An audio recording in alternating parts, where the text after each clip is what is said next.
Okay, good afternoon, Council. We're going to call this meeting to order. I will remind Council to please disclose of any pecuniary interests at the appropriate time. And we do have a delegation right off the top of this meeting. So we're going to welcome John McDonald in from Waste Management. Are you there, John?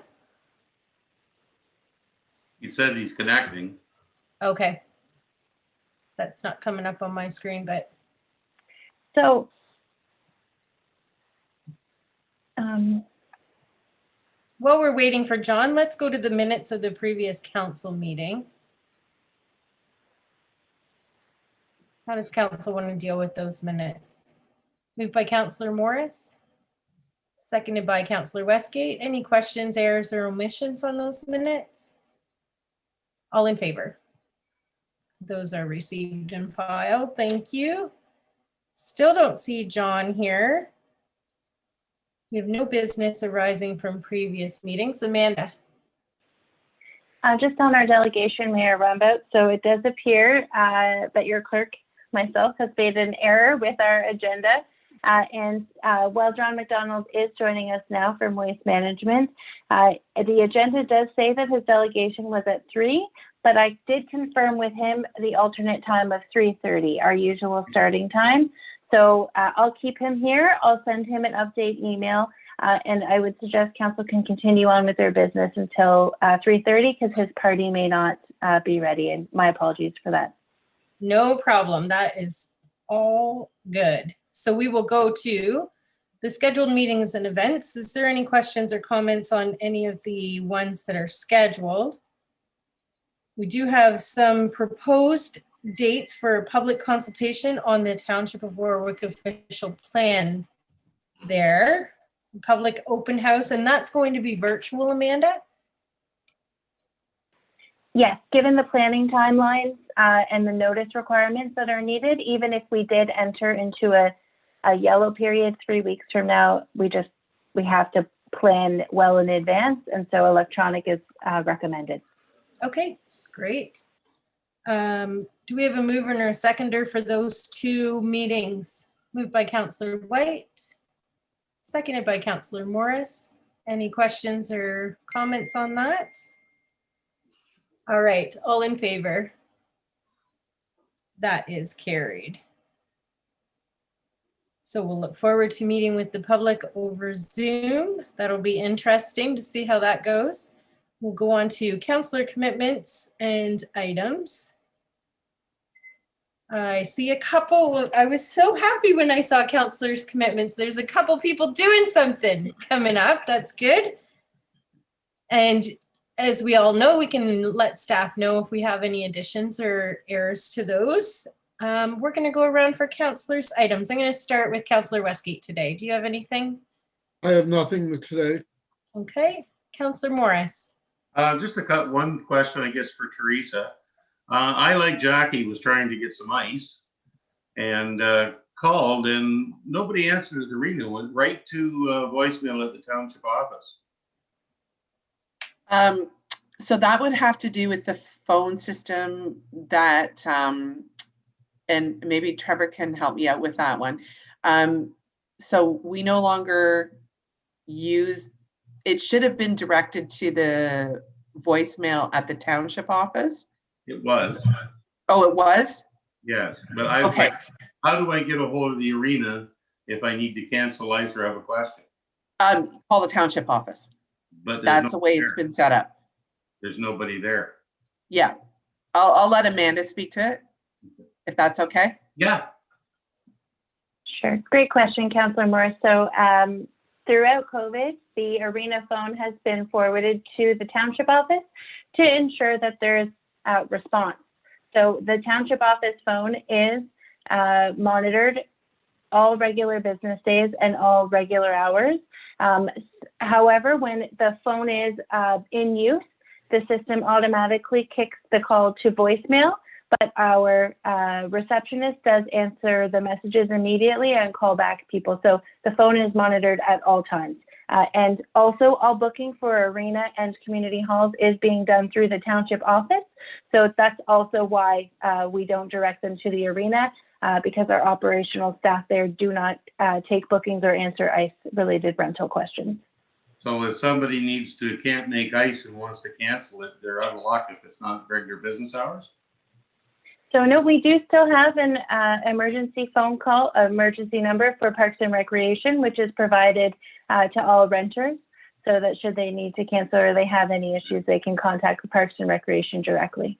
Is there any reason why that emergency contact number cannot be with the voicemail? Like we have it for Public Works, we have it for sewer and water. Can the Parks and Rec number be put on that voicemail also? So I do believe that we followed up on a similar inquiry, perhaps from you, or I'm not sure who it came from. And I thought that the voicemail was amended to include the Parks and Recreation emergency phone number. But if it was not, my apologies. We will certainly follow up and make sure that that's included. It is typically our standard practice to include both the Aqua number, the Parks and Recreation emergency phone number, and the roads emergency number on our voicemail. Yes, if you could look into that. That's all I have. Thank you. Thank you. Okay. Thank you, Councillor Morris. Councillor White, do you have anything for council today? Just over the weekend, and people in Watford would have known this, Brook Telecom had an outage from about 3:30 on Friday afternoon till about 7 Sunday night. And it was a nick of a fiber optic line in Sarnia that took the town out. So residents could still make calls out, but no calls. And I was wondering if Wayne tried the arena, Brook Telecom, no calls would have went through. It would said the number was disconnected. My phone was working fine. It was just the phones in Watford, and the Watford number is an 876. Yeah. And Good Pizza, they are an 849 number, Yeah. or through Brooktel anyway. Yeah. And they had a special number on their website Yeah. So for the outage. Brooktel is working on hopefully a solution or a bypass so that if there is a cutoff, they'll be able to reconnect somewhat like hydro in the future. But Good. yeah, so it was a bit of a problem for some of the businesses over the weekend. Thank you for that information. That's very helpful. No problem. Anything else today, Councillor White? No. No. Okay, I have a few things. First of all, as we all know, we've moved from the orange to the red last week with the provincial guidelines, and that did cause our staff some considerable extra work. So I just wanted to take a minute to thank all of our staff for kind of bending over backwards to help our user groups and to help our community to deal with that transition. We really appreciate that. And I also attended the Good Roads virtual conference this year. I will assure council that you did not miss out on anything, that it was not nearly as exciting as it normally was. I think Andrew can collaborate that, but I did submit a question. They have a last word question period in the last part of the conference. And so I asked the following question. CN Rail is refusing to pay for drainage charges incurred on their privately owned properties, citing that they are a federally regulated entity under CTA guidelines and as such are not governed by provincial regulations and therefore are not subject to Section 26 of the Drainage Act. What can municipalities do to ensure that they are receiving payment for drainage services from CN? And Sid Vanderveen addressed our question and recommended that we contact the Canadian Transportation Agency to kind of talk to the CN Rail on our behalf. So I believe staff are working on that. So it was I think, worthwhile question. And I did attend one meeting as the chair of the committee AM for the county, discussing some road issues there as well. So it was an interesting conference, not nearly as much fun as it normally is, but that's okay. So if there's no other councillor items, we will move on to staff items. We're going to start with Teresa Clutchin on the ice operations. Thank you, Mayor Rombouts. So as already been mentioned, we were able to open up the Watford Arena February 19th. We moved from lockdown to orange on February 16th, brought a report to council via the Public Works Committee, and then opened in orange on, like I said, what was that, the February 19th, sorry, with our first rental starting at 7 a.m. About 2:30 that afternoon, we received a media release that we were moving to red on Monday, the 22nd. So that left us for scrambling to try to find a resolve for that. So Friday, Saturday, Sunday was regular business with what we're calling our orange schedule, which can also be used in yellow and green. And with a council approved rate reduction to essentially half price, it was able to assist the users in making a decision because we were going from 10 or 22 permitted on the ice to now where we're at 10 participants. And so their ice time would be doubling. And with the assistance of Maddie and countless other staff, finance had to do work, Parks and Rec staff had to do work. It was pretty much all hands on deck. We were able to work with the user groups and get confirmations from East Lambton Minor Hockey, the Watford Skating Club, Lambton Attack, girls hockey, the synchro teams that skate out of our facility, and one private rental. And through them, we were able to develop a red ice schedule. And so while in red, not including, we do have some early morning rentals at 7 a.m. weekdays. Ice time is booked 3:30 to 9 on Mondays, Tuesdays 3 to 10, Wednesdays 2 to 10:30, Thursdays 2 to 10:30, Fridays 3 to 9:30, Saturdays 7 a.m. to 8 p.m. and Sundays 7 a.m. to 9 p.m. So we actually, in fact, have more ice booked, which is also a good sign.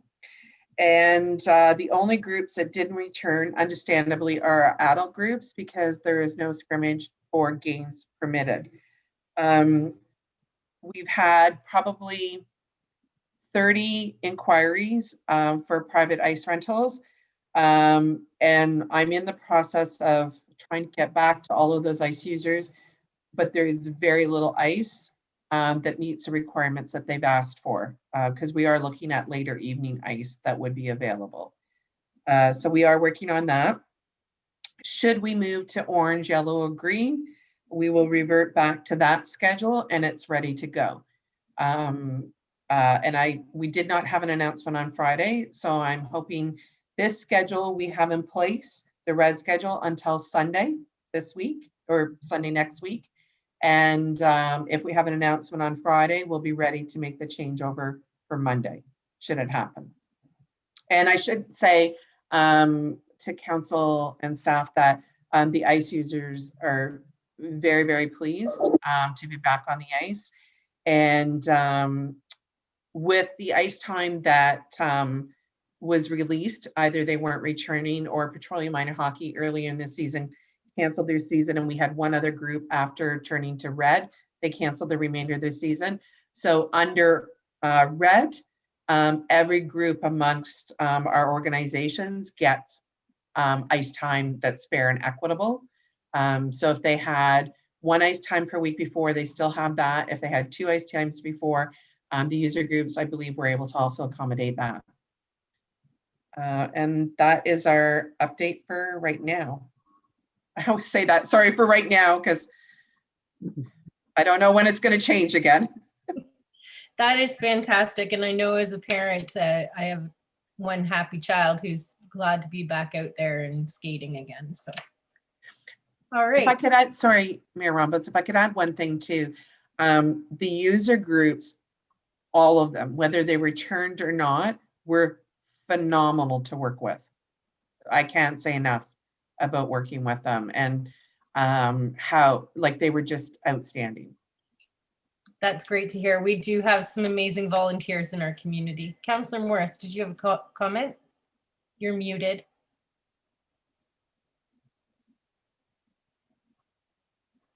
Is ice time maybe available to book through the weekdays before 3:30? There is some ice time available, yes, before 2 or 3 weekdays. So like we 11 o'clock in the morning, you can get Yes. an hour's ice. Yeah. Okay, thank you. Might be handy for those ones with people who have children who are below school age that want to get out there, or just adults that want to go out and get some exercise. All right, so we are going to move on to Amanda Gubbels for a verbal update on the Maple Syrup Festival. Thank you, Mayor Runda. So to council, as you know, usually both of our fire stations have annual long-standing maple syrup festivals at their respective locations. This year, as in 2020, unfortunately, both station chiefs have confirmed that given COVID restrictions, they do not plan to proceed with an in-person event in March as they usually would. So moving forward, we have started to preemptively, perhaps, plan for a remote Maple Syrup Festival as we had done in 2020. And Teresa in our Parks and Recreation Department has volunteered to lead the charge with the logistics for delivery of maple syrup, and is also looking into some options for pairing pancake mix with it and flyers, and coordinating that for us. My question to council is simply, we've operated under the assumption that proceeding in a similar format is council's preference for this year, so that we did want to host a similar home style maple syrup festival. And my question to you is really, I'm just looking for reinforcement if that is the case or isn't, so that we can direct Teresa to begin planning and implementing this event for us. So that's really my question today. So what do you think about that? I loved the idea. I thought it went well. It went over really well last year. It was a great way to bring the community together, even though we couldn't be together. But what does the rest of council think? Councillor Morris? I am looking into the pancake mix, so I can talk more about that later. I think we should continue it, and either, depending on logistics, whether we have it pick up at the 2 community halls or we deliver it, depending on what we're giving out, I guess. We can talk about that later, but I am 100% for it. Great. Looked like the rest of council was as well. Amanda, did you want a motion to reflect that? I would like to make one additional note, if I may, that I missed in my update. It's a very important one, the financial impact. So this event is not currently budgeted, and based on last year's event, for a similar offering, we would be looking at just about $6,000. Should we wish to add additional items like pancake mix, that cost is unknown. So I would suggest that if council wishes to proceed, that an approval resolution with a cost tied to it would be appropriate. And from a funding source, I might have to defer that to our treasurer. Councillor Westgate. I'm sure some of the service clubs would donate some money. I think the Optimist did last year. Rotary They probably did, would. yes. Yes, they did. And help deliver it if we needed it. Yeah. Councillor Morris. I put it in a motion at a budget maxing out at $8,000. Because, you know, like we get donations and that too, but up to a maximum of 8,000 from the township. So a net of 8,000?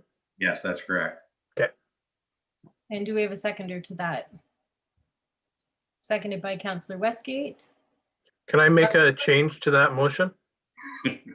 You can suggest an alternative to the motion. if we run over, because we could run over before we get donations back in, that we're allowed to do that. I have no problem with that. Okay. Is the seconder okay with that amendment? Yes. Okay. Thank you. Could that financing come from the money that we received through the provincial grant as well, Trevor? Through COVID, Yes. I will investigate. That's all I can tell you. Probably not. That's a stretch. Well, we have a few other savings so far this year that we could probably borrow from. Okay. Thank you very much. All right. Any other questions or comments on that topic? All in favor? That is carried. I look forward to seeing those pictures of Warwick is Sweet on Facebook and Twitter again this year. That was a lot of fun last year. All right, council, we have a delegation, but not until 3:30. So we're going to go down to 10A, which is the GL report. Any questions or comments on, or we do need a motion to have that on the floor for discussion. To receive and file, moved by Councillor White, seconded by Councillor Westgate. Any questions or comments? All in favor of receiving and filing that report? That is carried. We'll go on to non-action correspondence. Is there anything from the non-action correspondence that council would like to highlight for us today? Councillor Morris. Yes, item 329, to be short, it's Judith and Norman Alex Foundation funding applications. Is there anything we can throw from Warwick or from our residents in there to get part of that? Or have we heard of any interest or something that would fit into that program? My recommendation is wait until you break ground on your new hall. They would like to be splashed over one specific aspect of it and then approach it that way. They do two intakes a year. We do have one thing going for us. Out of the 11 municipalities in Lambton, we're the only ones that never receive funding. So they are very, very receptive to a good program or project from us. Okay, I'll leave it at that. Thank you. Perfect. Anything else council wants to highlight? The only thing I had was, and maybe Amanda, you can help us with this one, is the resolution from the Township of Guelph, Aramosa on the MFIPA reform. I was reading that over and I thought it made a lot of sense to support that motion. I know we've had some issues with MFIPA in the past. Mayor Rumbaught, thank you for bringing that resolution up. In preparation for the meeting, I also reviewed that and thought, I wonder if we should have put that in action correspondence. So from a Township of Warwick perspective, staff perspective anyway, we'd absolutely support the challenges that are outlined in the resolution from Guelph Aramosa and the changes that they're recommending. Okay, Councillor White, do you want to move that? Okay, I'm reading his lips saying I would move to support it. Do we have a seconder for that? Councillor Morris. Any questions or comments? All in favor? Thank you, council. All right, we do need him if there's no, Councillor Westgate, did you have a comment? Or is he frozen from the vote? Yes, Okay. I think Councillor Westgate's frozen right now. All right. Then we will look for a motion to receive and file the remainder of the correspondence. Councillor Morris, seconded by, looks like Councillor Westgate is unfrozen again. Oh, seconded by Councillor White. All in favor? No.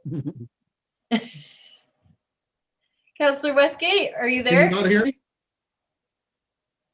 I can hear you, but your video seems frozen. Yes. Can you not- Okay, there, I think we've got you back. Good. Yeah, I don't know, you froze up for a minute there. It looked fine from this end, but I don't know what happened. It's the beauty of the these meetings. All right, we will move on to action correspondence. We'll start with the first one on stray cats. I am assuming that Ms. Gubble wants to address that correspondence for us. Thank you, Mayor Rumbouts. I do, in fact. So I do want to just let council know that upon receipt of this correspondence, I did reach out to Marianne Klein and speak to her directly about her experience with cat chants and her observations about stray cats in Watford. She was very helpful, and through her, I did reconnect through the same contact that we had at Cat Chance as she suggested, and a few times, both by email and phone, and unfortunately have not received a call back. I also did reach out to the Sarnia Humane Society's executive director a few times. However, we have not been able to actually catch each other by phone yet. So although I was hoping and targeting a more tangible update on options for council in light of this correspondence, unfortunately, I do not have one today. And So for is so the council is difficult- aware, yeah, we do have on the books some staff direction from different periods of time, but all dating back to try to create a program to address our stray cat issue in Watford that's been reported to council over time. Unfortunately, options for addressing it seem to be limited to a trap and neuter and release program. The only service provider for which that I have been able to locate is Cat Chance, and unfortunately, I have not yet, despite many attempts over a 2-year period, been able to connect with them on a service provision opportunity for Warwick Township. Okay. If council hears of any other programs, please let staff know. This has been an ongoing issue for as long as I can remember, even before I was on council. So it's definitely one that we're all eager to get taken care of, but it's a difficult one to pin down for sure. Okay, and then there is a resolution regarding community safety plans here. Seeing no interest, we will take a motion to receive and file the remainder of the correspondence. Moved by Councillor Morris, seconded by Councillor Westgate, all in favor. That is carried, and it is close to 3:30 now, so we are going to move back up to our delegation and welcome John McDonald from Waste Management Twin Creeks. And they have a presentation on their expansion project.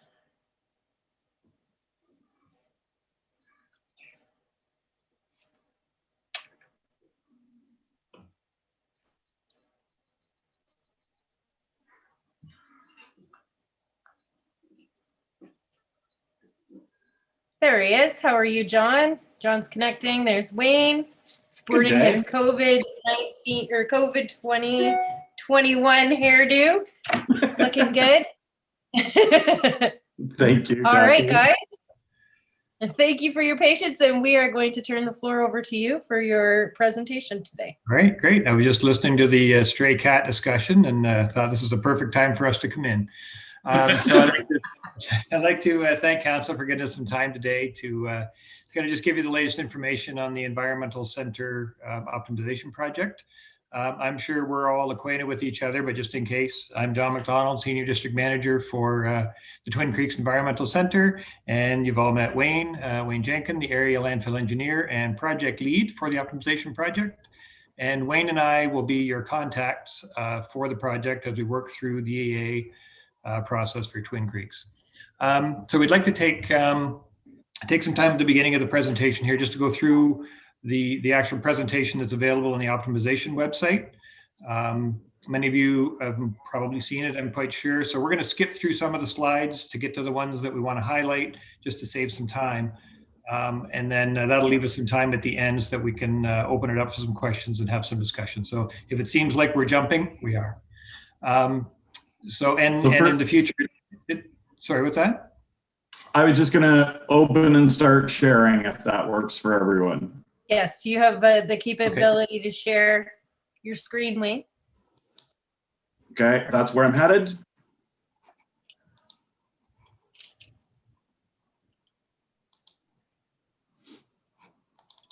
All right.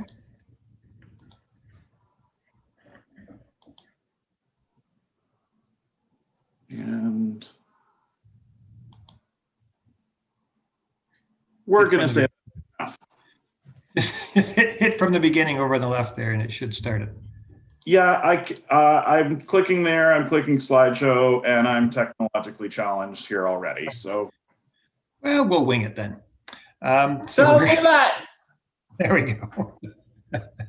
All right, so it is our intention to delegate more often. Hopefully we can get our shtick together so we come off a little better, but and that way we can kind of give you up-to-date information more often and keep the lines of communication open as well. So we're going to kind of jump right ahead to slide 4. Wayne, if you can move that up. So we're referring to this project as an optimization project rather than an expansion, because the intention is to maximize the significant investment of the infrastructure made here at Twin Creeks. By modifying side slopes and elevation on the existing footprint, this optimization could add 14 million cubic meters of initial airspace and extend the life of the landfill approximately 12 years without any major construction, as the liner and the leachate collection systems are already in place. So that's the infrastructure we're looking at reusing with this. It's important to note in this project that there would be no change to the existing footprint, no change to the service area that we're servicing at the current time, and no change to the annual fill rate. So those are 3 big things. It's really just an optimization of the area that we're filling. And next slide there, Wayne. So several steps in the EA process. I'm sure you've seen this chart before and been through it before. As you can see, we're up at the top in the TOR area, the gray area.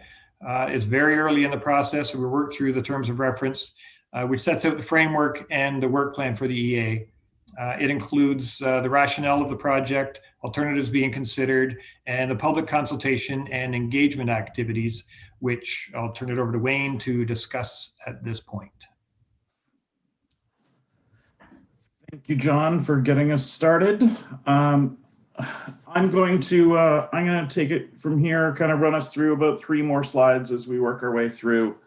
A lot of the questions and comments we've received so far is, why is WM undertaking the project now? Meaning the site has 12 years of remaining capacity. Why are we starting now? And I'm looking to cover that here a little bit here first. We're looking to allow our ongoing business operations beyond our 12-year capacity. And based on the current operations and the current geometry of the landfill, and really what I'm referring to here are the side slopes of the landfill and the final top elevation of the landfill, we need to start the EA process now in order to have the approvals in place to implement the optimization. There's a couple examples of this to kind of better help you understand, because I know that's really just a lot of words so far.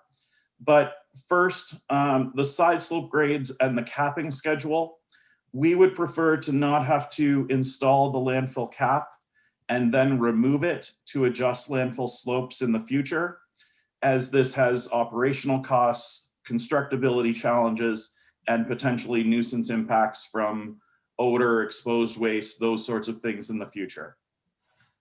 Additionally, kind of to put the site into context for you, about 65% of the landfill liner has been installed to date. About 50% of the landfill volume has been consumed. And within about 5 years from now, we expect that 65% of the landfill will have reached the side slope breakpoint, which again, it's hard to do over a Zoom call, but the side slopes of the landfill work their way up to 265 at a 4-to-1 slope. Then they reduce the steepness at the top and go up to the peak. If we, through this optimization process, if a preferred alternative is to steepen those slopes, again, that gets into nuisance impacts, constructability, cost implications in the future. We would rather build the side slopes correctly the first time. Walking us into slide 7, this covers the alternatives to the undertaking, meaning we're going to look at and evaluate these 5 things, which is a do nothing approach, redirecting waste to another facility, developing a new WM facility somewhere else, developing the disposal capacity via optimization, which is what we're discussing here today, or developing additional capacity within the landfill and enlarging the footprint of the landfill is kind of the fifth one. Our preferred is the optimization. Slide 8 here talks about alternative methods, and alternative methods are different ways of implementing the preferred alternative. In this case, we've identified to date 4 different alternative methods, kind of identified towards the bottom here, 4 bullets. And essentially what this is differing side slopes and differing top elevations that achieve different capacities. What we've shown in this figure up here at the top is the largest and the approximately 14 million cubic meter capacity, which would raise the height of the landfill. Again, this picture only showing one view. A lot more work will be done here on the visual impact as well as the other disciplines that are involved, but just kind of gives you an understanding of what one of the alternatives could look like. There's also the possibility that none of these 4 alternatives are the preferred, and it's something other than these 4. And as we work through the impacts from each of the alternatives, we might identify a different preferred method. I'm skipping a couple slides here to get us to next steps. The slides I covered really talk about the engagement activities, how we're going to evaluate, the criteria we will use for evaluation, the consultation process that we'll undertake, and that really brings us to next steps. And as John discussed earlier, we're early in the EA process. We're developing the terms of reference, and the terms of reference really has 3 components. It has reports on the existing conditions at the landfill. It proposes evaluation criteria to evaluate each of the disciplines, and it includes work plans for the work that will be undertaken during the environmental assessment. WM and our team are currently developing these 3 components for each of the disciplines, and we expect that draft documents will be ready for stakeholder review around mid-April of this year. We hope to present to council again at that time and to ask for Warwick's comments on those draft documents. We expect the council will ask the technical review team to review and comment on that information. And we would like to ask that the TRT begin to assemble their team in advance of that time so that they have their team on board and ready to review those documents when they come through.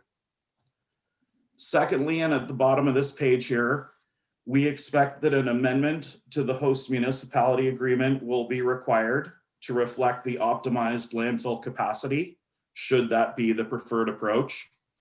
We would like to begin discussion with the township about priorities and potential agreement components that could build on or improve the current host agreement. Really, that brings us to the conclusion, to the end of our presentation, and we'd like, with the time remaining, to allow all of you to ask any questions that you may have about the proposed optimization project to John and myself. And then we plan, after this meeting, to follow up with each of you individually in the next week or so to ensure that all of your questions have been addressed. And as John mentioned at the beginning, we invite each of you to reach out to us at any time with questions that you or your constituents may have. So that wraps up our presentation and opens the floor for questions. Okay, thank you, gentlemen, for that presentation. Council, do you have any questions for either Wayne or John? Wayne, I'll ask you to stop sharing your screen just so that I can see everybody. Yep, give me just a sec, Jackie. No problem. Thank you. Thank you.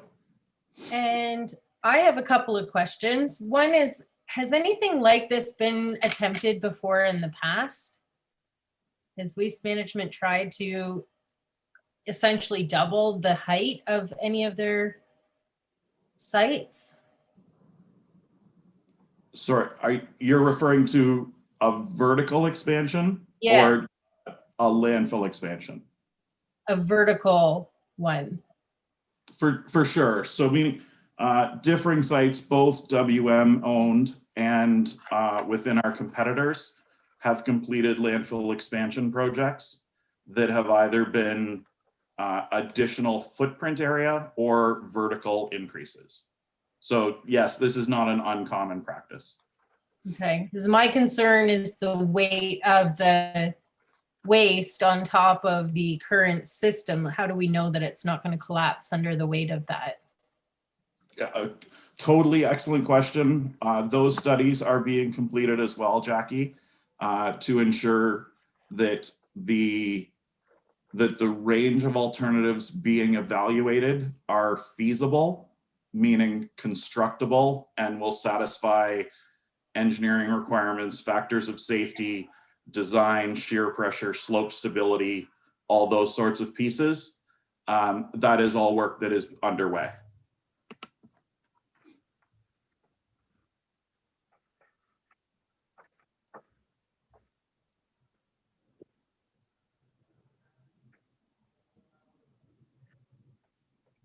Mayor Rembes, I think Councillor Westgate had a question.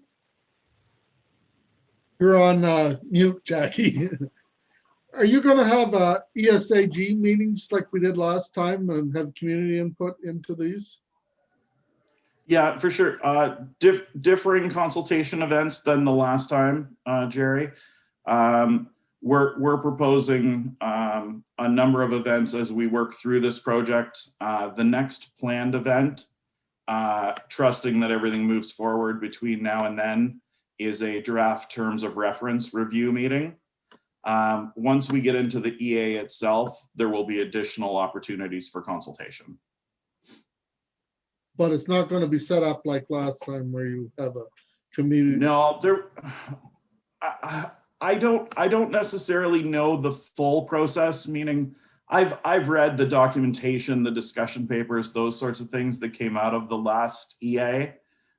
We're not proposing to follow that methodology, but again, still plenty of opportunity for consultation and engagement.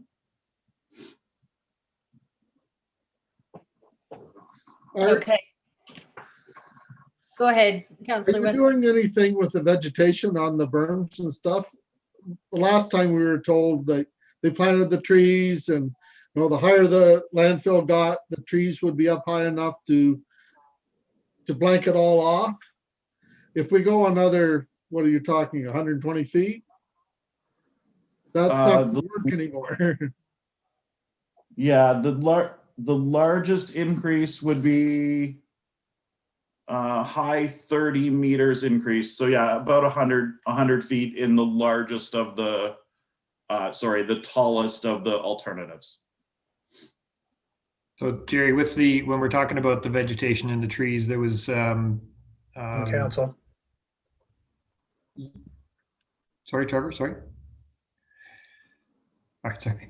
But yeah, there was the TRT had brought up concern of the height of the trees and the length of time it's taking for them to grow. And we were assured by St. Clair Township that they're in a very tough spot to grow. Trees don't like to grow on slopes. The soil isn't the best, and they're growing at the rate that they anticipated they would. So we're looking at, with this expansion, we'd be 24 years. So we're expecting that the trees would be to the proper height by then, or at least getting closer to it, to their maximum height that would provide the proper screening. But they are growing very, very slowly. I know they're growing and that's fine, but at their full height, they were going to take what landfill we're going to have now with the expansion. The landfill is going to be well above them. Yeah, so one of the there's several disciplines, Jerry, and I'm sure you'll recall from last time. Just to list a few of them, you're talking things like air quality and noise, surface water, groundwater, archaeology, cultural heritage, all those sorts of things. One of the disciplines is visual. I think you guys started out working with Sholin last time, and then we onboarded Sholin as part of our team. One of the discipline studies that will be done as part of this proposed optimization is visual impact. So it will take into account what the current screening looks like, what it will look like at the proposed close of the current approved volume, and then going into the expansion. So it might mean adding different vegetation. It could mean adding different species that grow faster, or it could look something completely different. And a lot of that work will be undertaken through the work plans and through the EA. That I don't know that we could predetermine what that might look like now, but definitely something that is part of the work proposed.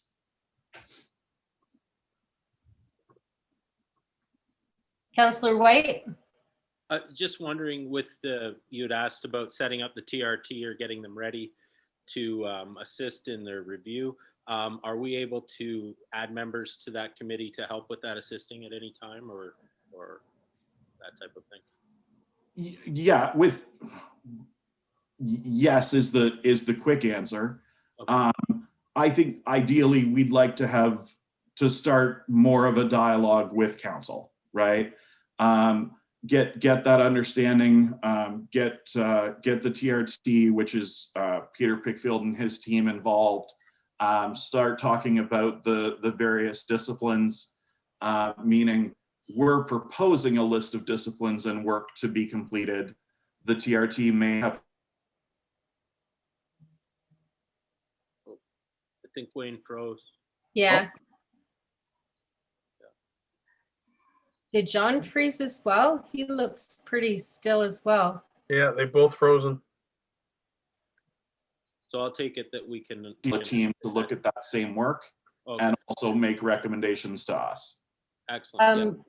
Wayne, just while you were in the middle of that, you froze, and so did John. I think there might have been a glitch in the system or something. So if there's not enough. I could hear, but I just wasn't moving. Oh, really? No, I could hear conversation, but I was going like this and nobody was laughing. So, Todd, did my response come through? Did I get enough info out to you? I missed, I think, half of it. Oh, dang. Okay. So I guess the main thing is that, we have input to put people on there that we feel we need information from. So. Thank you. Yes, that is the answer I tried to give. Excellent. Thank you. Yeah. Good question, Councillor White. Councillor Morris. yeah, Wayne and John, I'm getting a lot of people asking me, when is this going to take place? How long does the system take? In your best guess, if everything went at the pace you anticipate, when would approval and start of the new height movement and slope movement begin? How long do you expect the process to take? So I'm going to answer that in two parts. The first is the approval timeline, or at least the work involved in achieving approval, not predetermining that this will ultimately be successful. We've targeted an internal timeline of 5 years. However, we think that this is approvable in approximately 3 years if everything came together and everyone worked together. That's based on some experience in the province with other projects like this that we've worked on.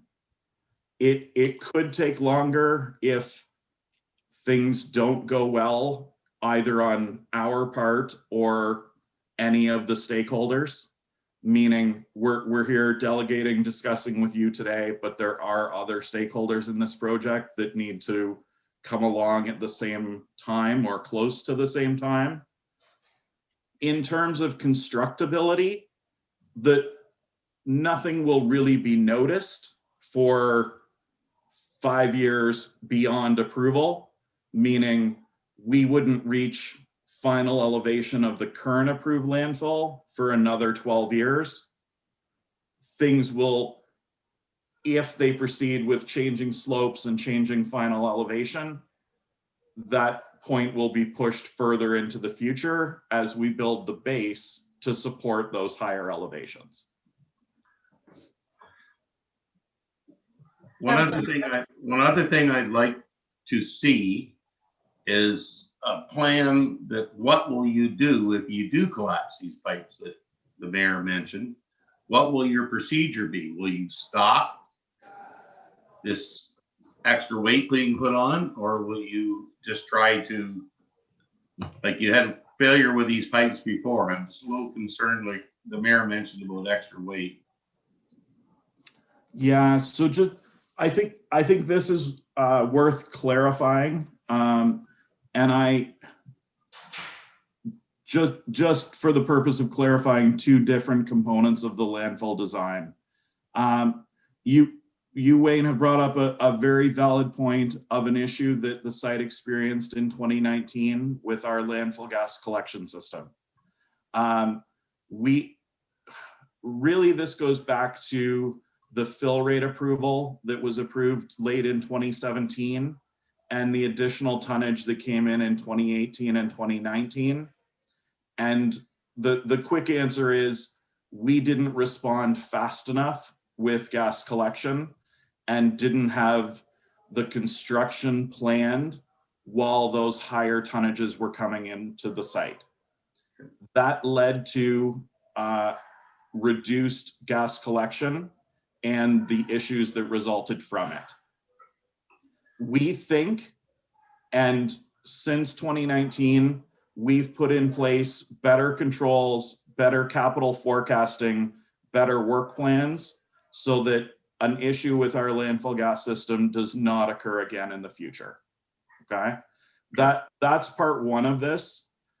The bit of conversation that Jackie mentioned earlier, I thought meant more about the base of the landfill, meaning the liner, the leachate collection system, those sorts of features that don't get replaced over time and that do have a design limit, meaning they were designed with a certain capacity, a certain weight of garbage, a certain factor of safety, etc.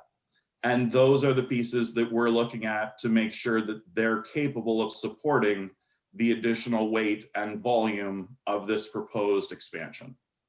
And so a bit of a clarification there between the two questions from Jackie and yourself. I'm sorry if I didn't get those clear to begin with, but hopefully this has kind of cleared the two questions. Thank you. Councillor Westgate. With the extra weight we're putting on, we're going to have more settlement in the existing landfill. Will the collection pipes you put in now, if I'm sure they were designed to take so much settlement, but with another 90 feet on top, we're going to have a lot more settlement, or some anyway.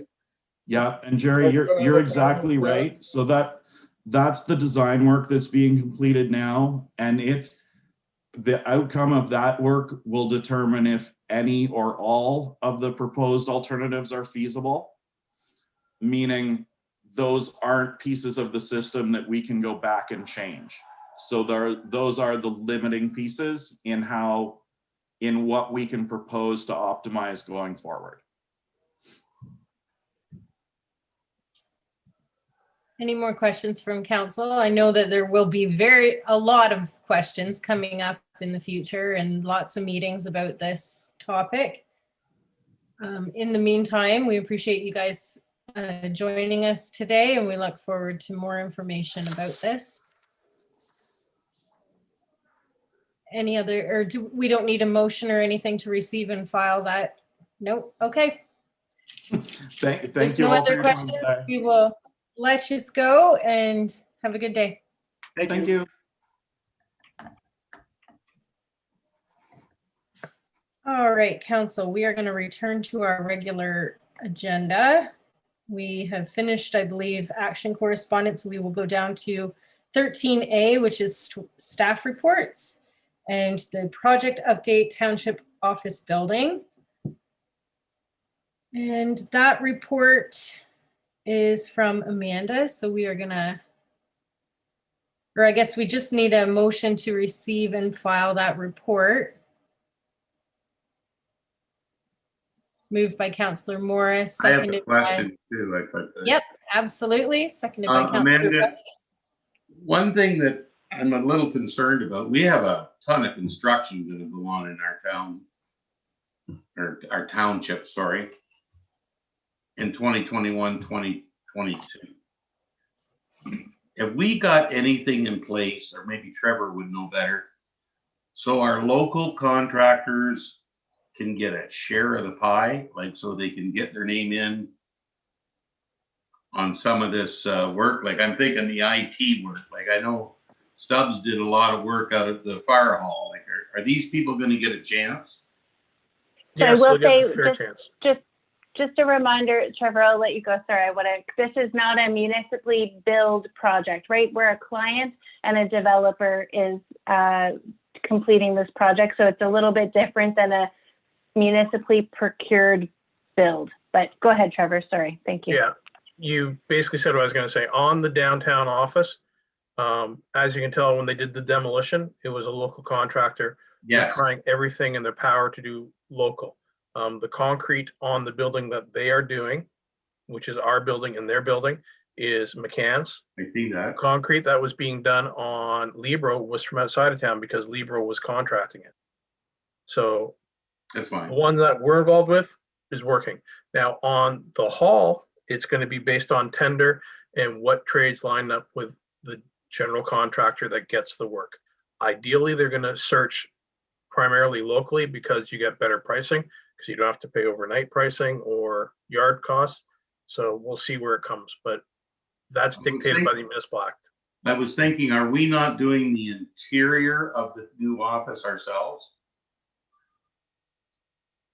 Yes. I believe the shell is done, but we're doing the, oh, I'll let Amanda speak to that. So there is a report in camera on some of the legal arrangements regarding that for you, Councillor Morris, today. That's thanks. Thank you. And it was a local contractor that did Libro Foundations. Thank you. Thank you for that clarification. Any other questions about this report? It's nice to see some of the designs. I think it's going to look really good. Are you looking for comments or questions about the designs today, Amanda?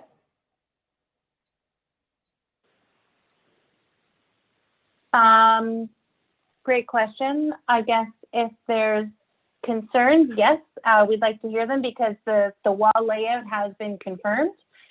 So I guess if there are concerns, I would be glad to take them for consideration, yes.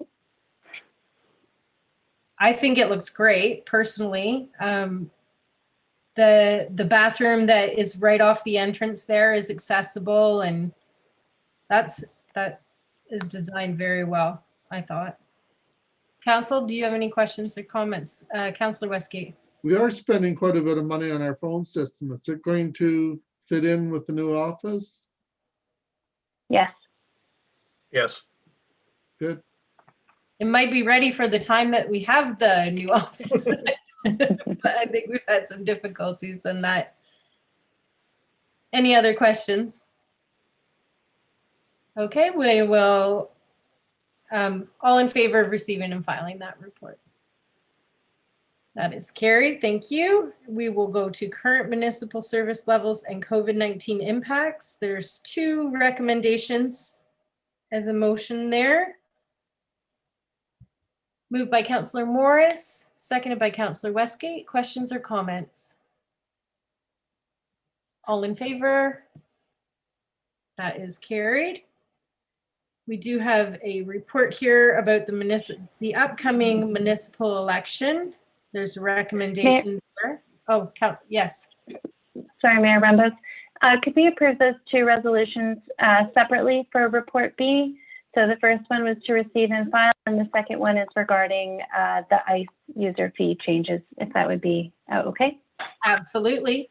So that's moved by, the first one we did already for receive and file, and the second one was moved by Councillor Westgate, seconded by Councillor White. All in favor? Thank you. That is carried. Thank you for that clarification. We'll move on to the municipal election and the process for that. We need a mover and a seconder for that recommendation to speak to it. Moved by Councillor Westgate, seconded by Councillor Morris. Questions or comments about that report? Councillor Morris. Amanda, do you happen to know what our voter increase was electronically versus the ballot? It was quite a bit, wasn't it? I do. Great question, Councillor Morris. So between the 2014 election, which was paper, and 2018, which was telephone and internet, the increase in voter turnout was 23.3% higher. Wow. Thank you. That's a lot higher. Councillor Westgate. There was a couple reasons for that, though. Last time we Yeah. had election for mayor. The time before, that was about the only day the farmers had to get out and go on their land, and we lost a lot of voters because of that. Yes, I remember It was that. a very wet fall, and it was a perfect day, the day of the election. And I know a lot of people that said, "Oh, I'm sorry, we didn't get out and vote." Yes, I remember that too. I remember friends of mine saying that, and I was like, well, then next 4 years, you can't complain. Does that work? No, it doesn't. Complain anyway. Just a question, Amanda, about the voter rolls. How does that process work? Like, how do we vet through the rolls to ensure that there's nobody that's getting a double ballot or nobody who shouldn't be voting allowed to vote in the election? Can you explain that process, please? Great, absolutely. So the municipal voter list is provided by MPAC based on property ownership information that they have on file. It is an inaccurate process, but it is looking to be improved over the next few years. But we do have a system for addressing the voters list that we receive, and we basically do internal reviews of the list to ensure that deceased parties from our municipality are removed. So we do a number of checks. We check property ownerships. We use some of our local knowledge about our community as well to make some changes about, oftentimes it's younger people who are registered at homes but no longer living in the municipality. So we do that. And in terms of security, which is a bit of a different question. So security, we work with our internet voting provider and ensure that every voter receives PINs, and there's a process to receive your PIN. You have to answer a series of questions and then also use your PIN before you vote. And there's certain criteria you have to meet in order to get a PIN as well. Okay. So I don't know if that answers your question. That helps for sure. I know with our neighbors to the south, there was quite a bit of discrepancies with their voting system. So we would hate to have anything happen here that would question the integrity of our elections. So Are you saying neighbors to south or neighbors to the north? I meant neighbors to the south in the US with their most recent election. Well, Lambton Shores, was there not a group? Oh, yes, no, them too. Yes, there was a group that was quite upset. Yes, but they that was lost on at voting and on appeal, I think a few times. The community group that came forward with concerns about the election in Lambton Shores, we as they did and took measures, all the appropriate measures to protect from voter fraud. Obviously, delivery of the election is very important, one of the most important services that we offer, and I would say the most important to ensure democracy and everyone's right to vote is safe and protected. So we do take it very seriously and believe that the movement towards online voting was safe and secure, both in 2018. And if we didn't feel that way, we would certainly not recommend pursuing that alternative voting method again in 2022. Okay. Any other questions from council? Councillor Westgate. The only problem I had with it last time, I think everything went good, except I went into the post office when the day that all the things come out for the bin numbers, and there must have been a dozen of them laying on the table or in the waste. I don't know what would stop somebody from taking them and using that PIN number and voting. I Well, was so wondering if one they thing, could vote our tax bills or something so that people take them home at least. you're right. Certainly we did encounter that, and we will learn from that experience and build in visits from our municipal staff to the post office to collect unclaimed votes this time around. And also help to do a marketing campaign to ensure that people understand that this is very important and they shouldn't just leave it in the recycling for that very reason. But the pivotal thing, Councillor Westgate, is that it's voter fraud. So to take someone else's VIN number, it's fraud, it's illegal. There are penalties for doing it. So, you know, we have to hope that people follow the letter of the law in our country and in our community. And it is traceable back to what type of device it was voted on. And so we just want to make sure that the integrity of our elections is secure.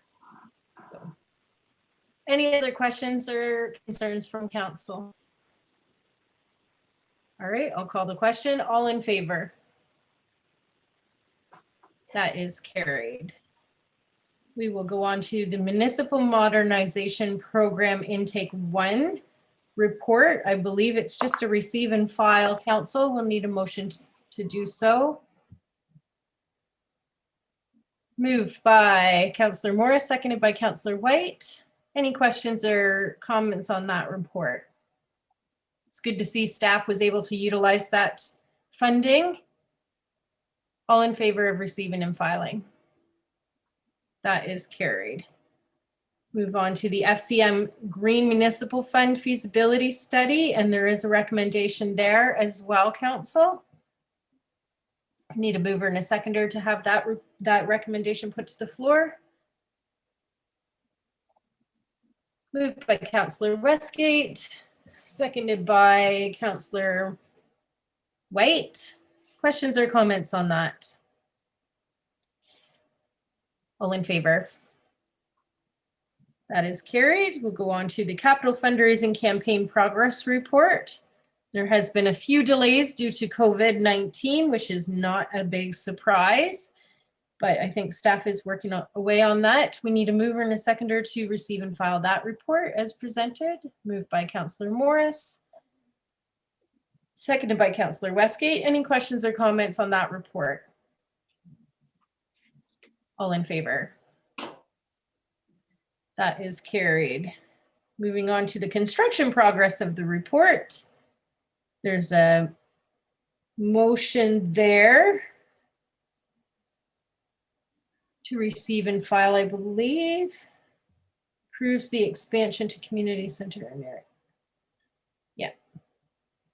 Mover and a seconder for that.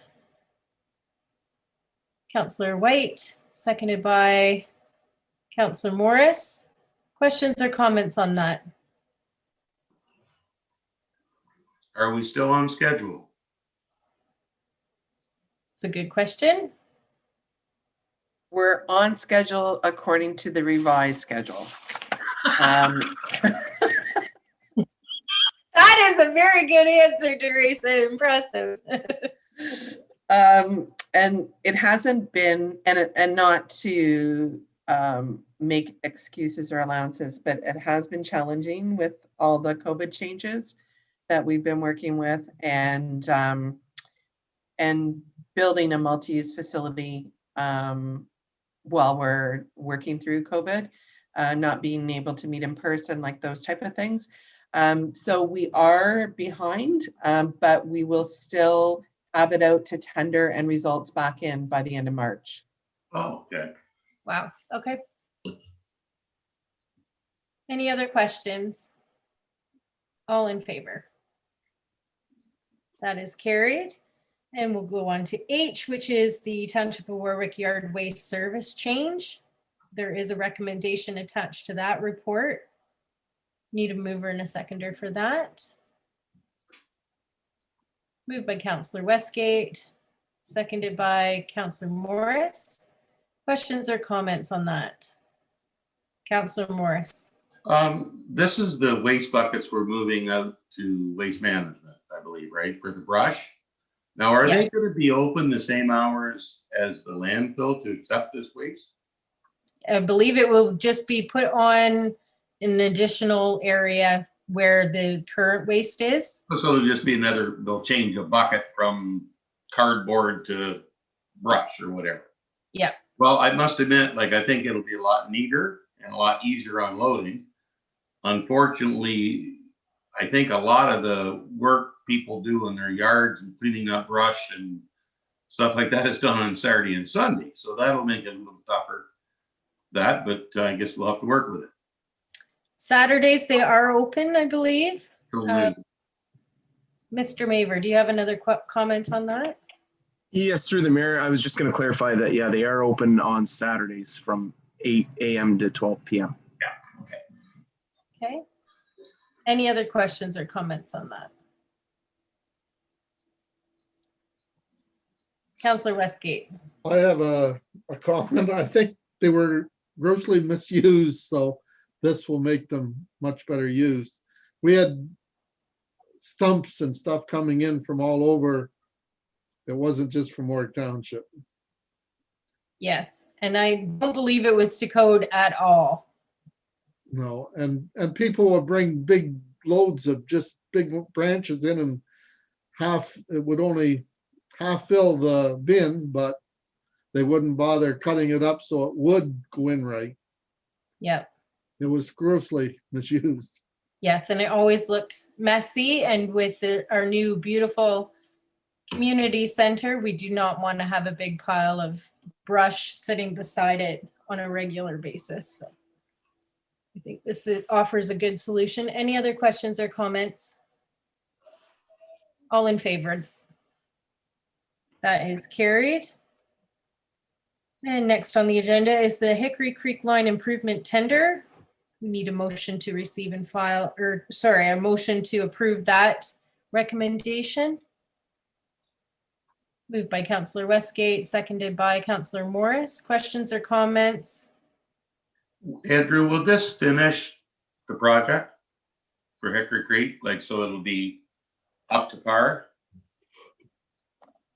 Do you mean, will this hopefully rectify the issues we've been having? Yeah, on like that we section? had a resident that lives at that end that was really concerned. Will this make it acceptable for people in that heavy traffic? That would be the intent, yes. Okay. Okay. And just remind me, Andrew, did that come in on budget or? This came roughly $700 under budget, so we'll call it bang on. Good. We'll take it. Perfect. All right. Any other questions or comments? All in favor?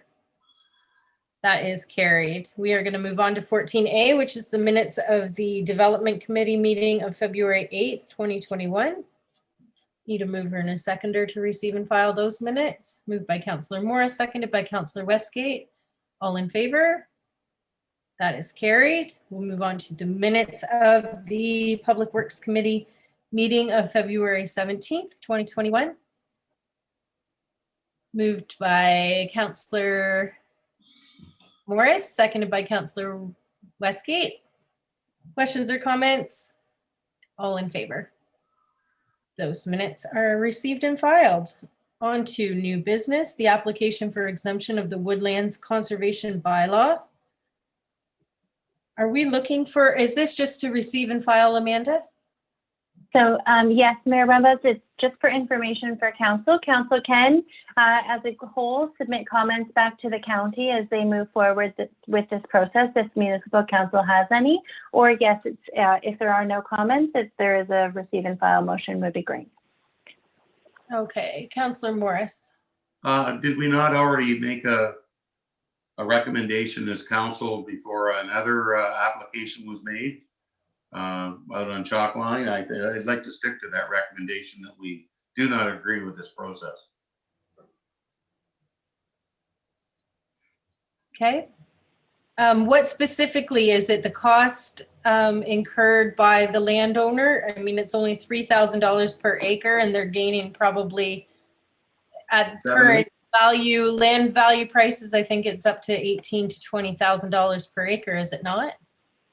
I just don't like to see the bushes all bulldozed down, like I agree We- with you, Councillor Morris. the bushes, like, I don't agree with it. Amanda, is there anything that we can do specific to that? So I do a few comments. So one, just to clarify, Councillor Morris, I think there may have been commentary about the county's woodlot bylaw process at the last meeting where we had a similar notice of application. However, there was not a formal resolution approved. The council did receive and file, and we provided the receive and file back to the county so that they knew there were no specific comments about the application. So the County of Lambton woodlot bylaw process is governed obviously by the county, and certainly council can submit comments or send a letter or make a request perhaps for an information presentation from the County of Lambton to our council about their process. Certainly council could do that. Mayor Rumbout, to your comment. Okay, Councillor Morris, how do you want to proceed? I'd like to make a resolution, I guess, or whatever Amanda wants to do it, that we disagree, because this is just a healthy bush lot by the sounds of it. It's just to put more land in productivity. And I disagree with that right now. Okay, and would you like to have a presentation come to council from the county? Would you like to add that to your motion, or? I don't know about that. We've had the presentation from them before. Would we like to maybe recommend an increase in the cost per acre? Councillor Westgate, do you want to I speak to think it? the county's been doing a good job at keeping the bush lots or having them rebuilt someplace else.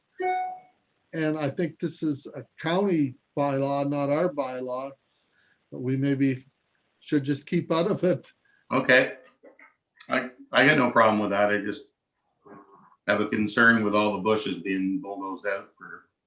But they are being replaced. I think we have more trees being planted now than taken down. But if you take out all the trees in one area, you do get the wind erosion where Yes. these people are planting the trees not on the same place. I do agree. Yeah, the application does say that the applicant is not willing to offset the destruction of trees by replanting on the property, so. Right.